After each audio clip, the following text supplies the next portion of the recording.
শুক্রবার বিকেলবেলায় আয়ানকে নিয়ে গিয়েছিলাম মেলায় ঘুরতে। আমাদের এখানে খিলগাঁও শাহজাহানপুরে বৈশাখী মেলার আয়োজন করা হয়েছিল, আর শুক্রবারই ছিল মেলার শেষ দিন। মেলাতে ছিল অনেক অনেক রাইডার, আর আয়ান তো রাইডারে উঠতে পেরে অনেক অনেক খুশি। সে খুব এনজয় করেছে, আর তার মেলাতে আসার মূল উদ্দেশ্য ছিল রাইডারে ওঠা।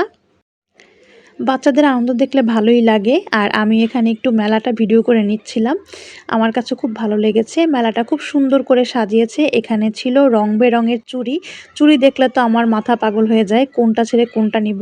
আর সাথে ছিল বাচ্চাদের ক্লিপ, ব্যান্ড, বিভিন্ন রকমের অর্নামেন্টস। আমি এখান থেকে বেশ কয়েকটা ক্লিপ আর ব্যান্ড আমার মেয়ের জন্য নিয়ে নিয়েছি।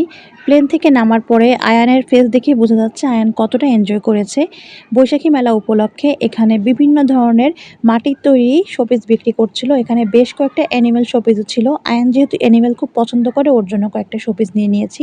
আর এখানে আকাশের অবস্থা দেখে বোঝাই যাচ্ছিল খুব বড়সড় একটা ঝড় তুফান আসছে। এই খেলাটা দেখলে খেলতে ইচ্ছে করে, কিন্তু জানি আমি জীবনেও পারবো না, তাই আর রিস্ক নেইনি। বিকেলবেলা মেলার পরিবেশটা ভালোই লাগছিল। আর এই যে এত বড় একটা নাগরদোলা, এটাকে দেখে উঠতে ইচ্ছে করছিল, কিন্তু নাগরদোলায় উঠলে আমার মাথা ঘুরায় আর ভয়ও লাগছিল। এত বড় নাগরদোলা, তাই আর উঠলাম না। আয়ান এখানে এখন ঘোড়ায় উঠেছে, তো ওর সাথে আমি একটু ফিল নেওয়ার জন্য ঘোড়ায় আমিও উঠেছি। ও বসবে আর আমি ওকে ধরে রাখবো।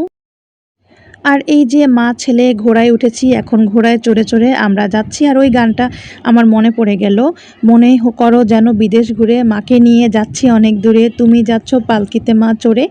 তারপর কি যেন ভুলে গেলাম। আমাদের মেলায় ঘোরাঘুরি, কেনাকাটা সব কিছুই শেষ, এখন শুধু খাওয়া দাওয়া বাকি।